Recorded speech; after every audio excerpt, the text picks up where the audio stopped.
하나님께서 모세를 부르셨을 때 그에게는 두 가지 특징이 있었습니다. 하나는 그의 나이가 80세였다는 것입니다. 나이가 참 많았다는 것입니다. 다음으로 그의 직업은, 그가 하는 일은 양을 치는, 다른 짐승을 치는 목자가 되었습니다. 저희는 목자 하면은 좀 포근하고 좀 따뜻한 그런 이미지를 갖고 있습니다. 하지만 당시 이집트 사람들의 문화에서는 목자는 되게 싫어하는 그런 직업이었습니다.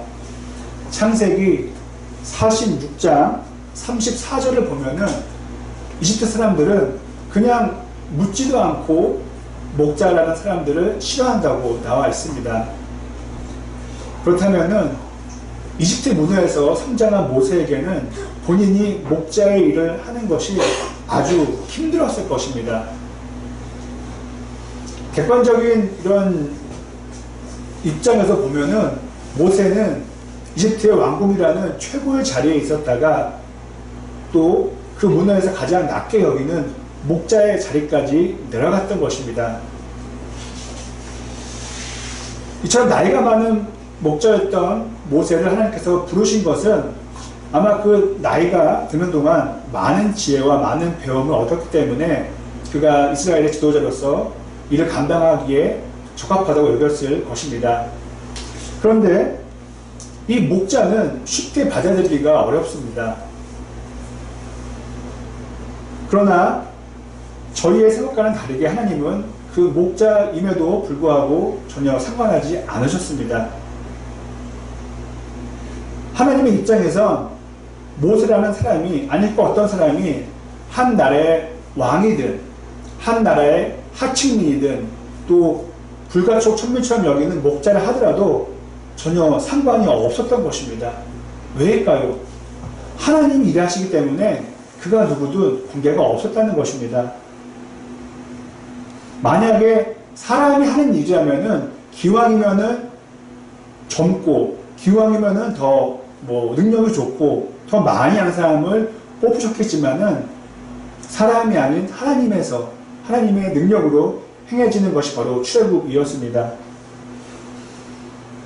좀 너무 억지일 수 있지만 이렇게 우리는 생각할 수 있습니다. 만약에 옆에 왕이 있습니다. 그리고 어떠한 이름 모를 목자가 있습니다. 하나님이 함께 하시면은 왕보다 목자가 더 많은 것을 알 수 있고요. 더 큰 능력을 얻을 수 있고요.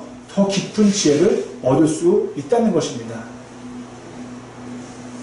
그러므로 하나님께서 보시기에 이 자리에 있는 저희들 또한 우리 모든 사람들을 보았을 때 사회적인 위치는 그렇게 중요하지 않다는 것입니다.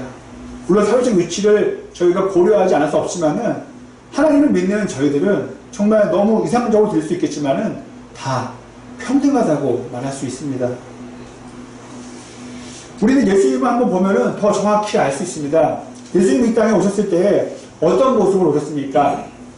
왕족이었습니까? 아니면은 왕족의 버금가는 귀족이었습니까? 아닙니다. 그냥 평민이었습니다. 그냥 이름 없는 그냥 평범한 목수의 아들로 오셨습니다. 그런데 그냥 눈에 보이는 대로만 말씀드린다면은 여러분 어떠겠습니까? 그 평범한 목수의 아들이 온 인류를 구했다는 것입니다. 왜일까요? 목수의 아들이나 사회적 위치가 중요한 것이 아니라 하나님께서 계획하신 일이었어요. 예수님을 통하여 온 인류를 구원하시겠다는 계획이 있었다는 것입니다. 더욱이 이집트 왕궁과는 상상할 수 없이 높은 위치에 예수님이 계셨어요. 하나님의 옆에 계셨던 것이죠. 근데 그분이 이 땅에 오신 것도 엄청난 희생입니다. 그런데 이 땅에서 끝난 것이 아니라 더 낮고 낮은 정말 지하에 있다고 표현할 수 있는 죽음의 형틀, 십자가의 형틀까지 내려간 것입니다. 이 사형 형태에서 무슨 소망을 우리가 기대할 수 있겠습니까?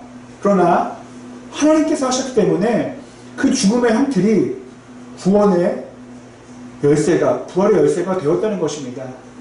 그렇기 때문에 목수의 아들이든 농부의 아들이든 목자의 아들이든 상관이 없었다는 것입니다. 이처럼 전능하신 하나님 전능하시기에 어떤 직업도 어떤 계층도 상관이 없는 거예요. 이 하나님의 전능하심이 전제가 되어야지만 성경을 읽어 내려갈 수가 있습니다. 이 전능하시다는 전제가 없다면은 출애굽도 없는 거예요. 구원도 부활도 없는 겁니다. 어떻게 작은 중동의 한 지역에 누군가가 죽어서 어떻게 온 인류가 구원받을 수 있겠습니까? 그거는 말 그대로 코미디밖에 안 되는 것입니다. 이 전능하신 하나님, 능력의 제한이 없으신 하나님의 이 모습이, 이 상황들이 저와 여러분들의 신앙을 통하여서 우리들의 삶 가운데 나타나야 한다는 것입니다. 정말 저희가 하나님이 살아계시다는 것, 또 그 하나님이 전능하시다는 것을 생각한다면 저희는 힘을 얻게 됩니다. 저희들의 태도가 바뀌게 됩니다.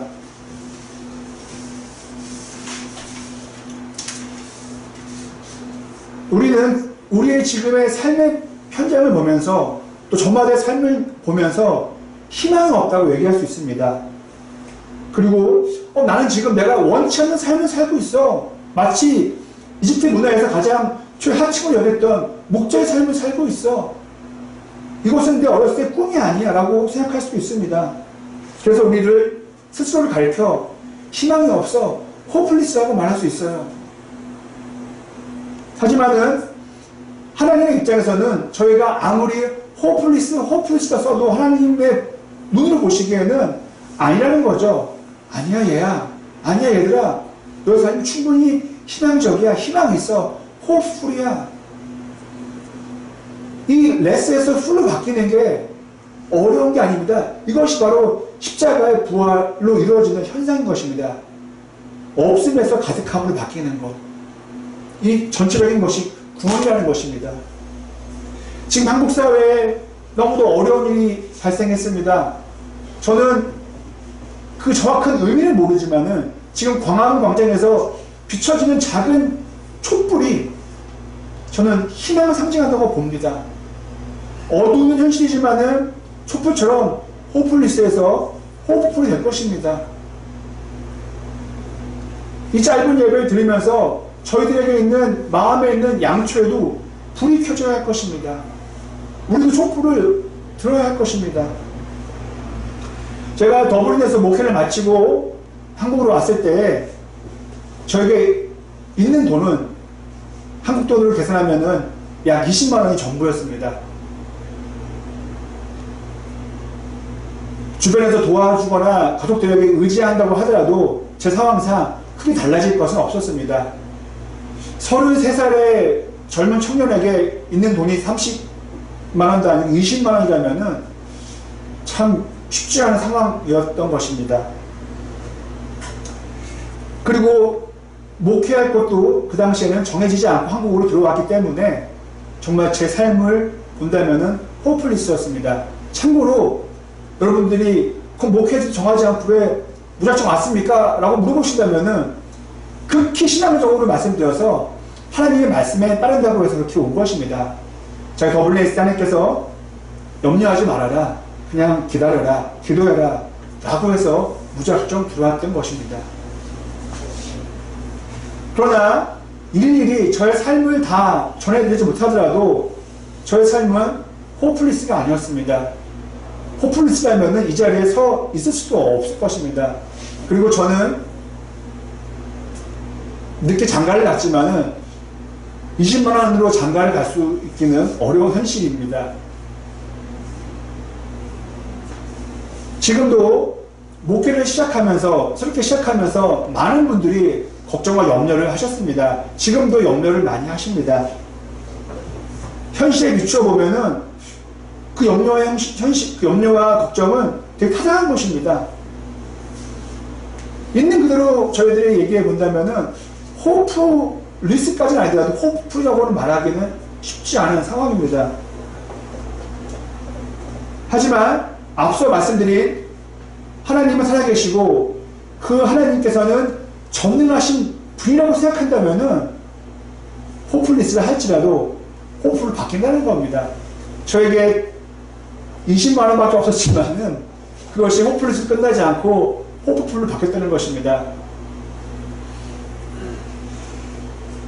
지금 한 번 더 말씀드린다면은 예상치 못했던 목자의 삶을 살고 계시는 분들이 계십니까? 제가 오늘 예배 드리기 전에 몇몇 분들과 각자의 삶을 나눴습니다. 새롭게 취직하신 분, 또 열심히 일하시는 분, 좋은 직장에 들어가신 분, 다 누가 봤을 때는 염려 없을 것처럼 보입니다. 그런데 신기한 거는 모두가 저마다에게 고민과 염려가 있었습니다. 그럼 그 이야기를 듣는 저는 어땠을까요? 저에게는 왜 염려와 고민이 없겠습니까? 우리 모두가 목자의 삶은 아닌가라고 제가 스스로를 안 좋게 생각할 수도 있습니다. 그 목자의 삶은 솔직히 이 직장에서 삶은 쉽지 않습니다. 여기 사업하시는 분도 계시지만은 그렇다고 사업하시는 분들이야 뭐 편하겠습니까? 결코 그렇진 않을 것입니다. 회사원도 사업하시는 분들도 모두가 다 힘든 게 현실입니다. 목자의 삶을 저희가 보고자 합니다. 목자는 어떻습니까? 추운 날에도 양들과 함께 밖에서 지내야 됩니다. 먹을 것 있어도 그게 따뜻한 음식이겠습니까? 차가운 음식 먹어야 할 것입니다. 잠자리 역시 불편할 것입니다.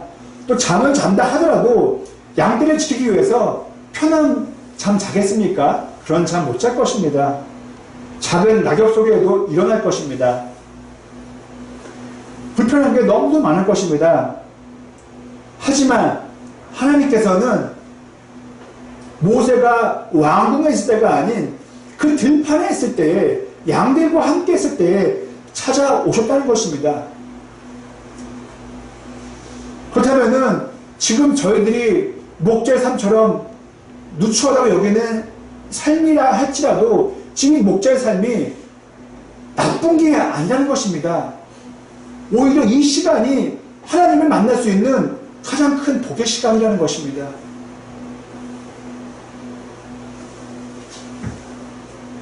다음으로 하나님께서 모세를 찾아와 주신 것은 사명을 주시고자 찾아오신 것입니다.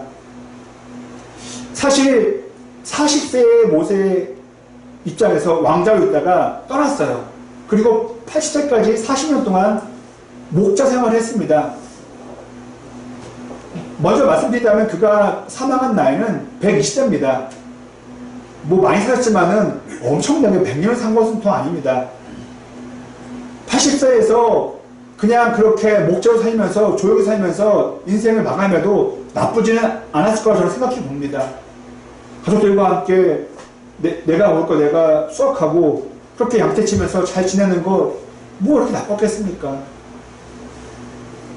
그리고 출애굽을 하는 동안 모세에게 있었던 각가지 어려운 일을 생각한다면은 그냥 목자로 사는 것도 나쁘지 않았을 것입니다. 그래서 모세도 하나님의 부르심 앞에 많이 그런 걱정을 하고 거절했던 것입니다.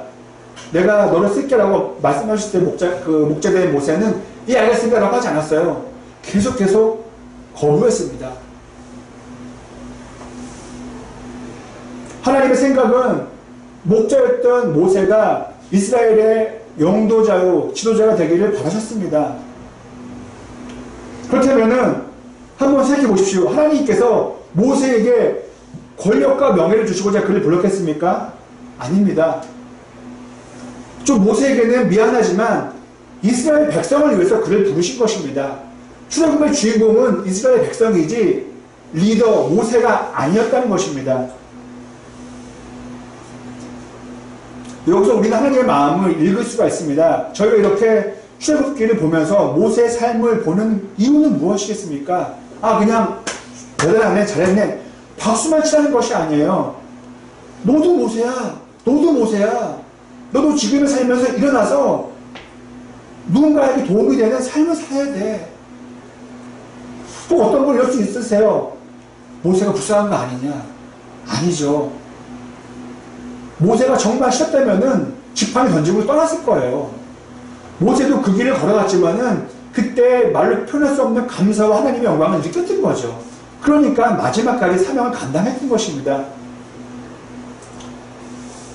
하나님은 저와 여러분들에게 지금 화려해 보이지만은 이집트에서 살고 있는 사람들에게 다가가서 거기를 나오라고 말하는 것입니다. 여기가 아니라 가나안으로 가서 거기서 하나님을 예배하며 사는 것이 가장 복된 삶이라고 외치라고 오늘 이 말씀을 읽게 하시는 것입니다. 바로 그 외침이 무엇입니까? 전도입니다. 하나님과 함께하는 삶, 이것보다 더 복된 삶이, 더 귀한 삶이 어디 있겠습니까? 우리 신앙인들에게는 이보다 더 값진 삶은 없는 것이죠. 예수님과 제자들의 사역도 마찬가지였습니다. 출애굽과 겹쳐서 말씀드린다면은 예수님과 제자들이 한 사역은 가나안으로의 이사였습니다. 가나안으로의 이민이었어요. 바울도 마찬가지입니다. 바울의 입장에서는 무너지지 않고 영원할 것 같은 로마 제국에 당신들이 산다 할지라도 이게 전부가 아니에요, 여러분들. 여러분들이 그리스도라는 알고 그리스도 신화를 안다 할지라도 이것이 영생을 주는 것이 아니에요. 당신들이 로마 제국에 살고 있지만은 이것은 출애굽에 나오는 이집트의 삶과 이집트의 삶과도 똑같습니다. 그러므로 여러분들 나와 함께 하나님 품으로 주님 품으로 가나안으로 갑시다라고 한 것이죠. 가나안으로의 이민, 바로 바울의 입장에서 그것이 선교였던 것입니다. 자, 그렇다면 저희들에게 오셔서 사명을 주신 하나님, 그냥 사명만 주실까요? 아니죠. 사명과 함께 먼저 능력을 주십니다. 모세는 본인이 얘기해요. 하나님, 저 말을 잘 못해요.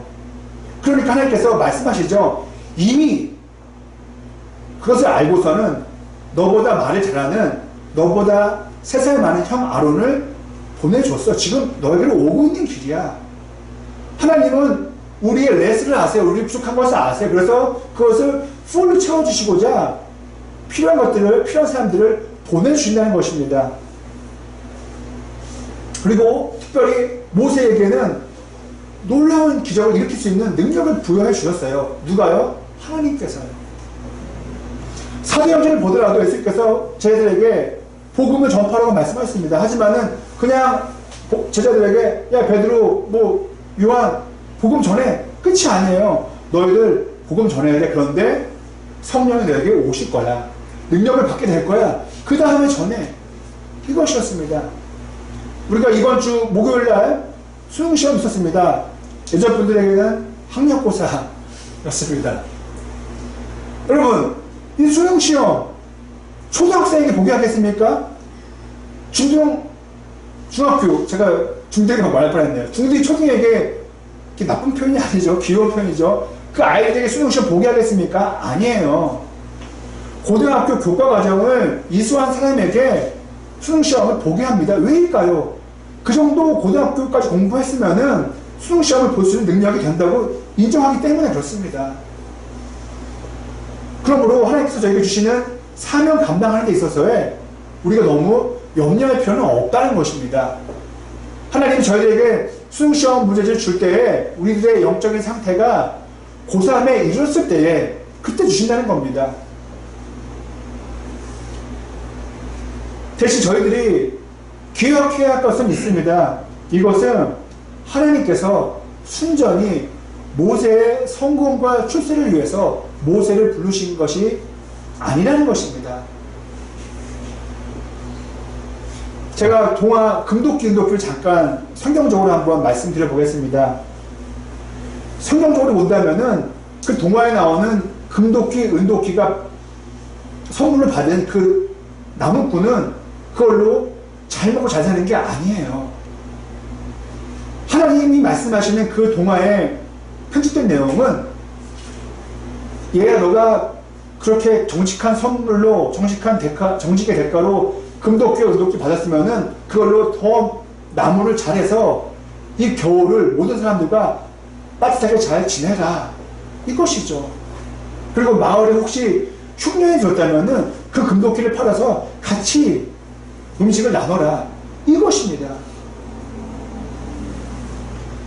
한 번 더 말씀드린다면은 그냥 금도끼 받아서 너만 대부분이 잘 살아. 이것은 성경적인 해석이 아니라는 것입니다. 여러분 한번 우리가 솔직히 한번 이야기해 보면 좋을 것 같습니다. 저희가 취직을 잘해서 사업을 잘해서 돈을 많이 벌어요. 많은 권력도 얻게 돼요. 그래서 나와 내 가족이 잘 살아요. 내 손자들도 잘 살아요. 여러분 이것은요 기독교가 없어도 되는 거예요. 사람의 그냥 본성이에요. 성경책 없어도 시키지 않아도 다 그렇게 사는 모습이에요. 그것이 나쁘다고는 할 수 없지만은 성경과 연관이 없다고 할 수 있는 것입니다. 그런 삶에서 성경이 내 안에 들어온다면 어떻게 됩니까? 바뀌는 거예요. 내가 갖고 있는 내가 공부한 것들은 나만 위해서 쓰라고 하는 게 아니구나, 하나님의 선물이구나, 나눠야겠다라는 마음으로 바뀐다는 것입니다.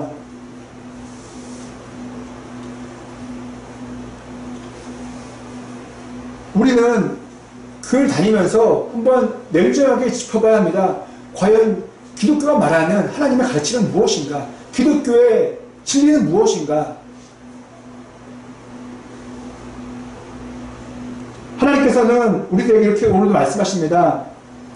얘들아, 너희를 만나줄게. 너희들의 삶의 현장에서 만나줄게. 너희들이 양떼를 치는 그 현장으로 내가 갈게. 그리고 너희들에게 능력을 부어줄 거야. 그리고 너희들이 필요하다면은 사람도 보내주고 돈도 붙여줄 거야. 그런데 거기서 끝나면 안 돼, 얘들아. 그 받은 능력으로 너의 가족들과 또 너의 주변 사람들과 함께 이 길을 나와야 돼. 그리고 가나안으로 가야 돼. 거기서 집 짓고 잘 사는 것이 아니라 집을 짓고 교회를 짓고 하나님의 집을 세워서 하나님을 예배하며 살아야 돼. 그리고 끝으로 너희들만은 바르게 법을 지키며 착하게 살아야 돼. 이것이 오늘 출애굽이 저희들에게 주는 가장 큰 메시지입니다. 또한 그것이 우리가 자주 말하는 거룩한 삶입니다. 하나님다운 삶, 우리는 가나안에서 신앙생활을 하며 살아야 합니다. 이것이 바로 기독교가 말하는 하나님의 가르침입니다.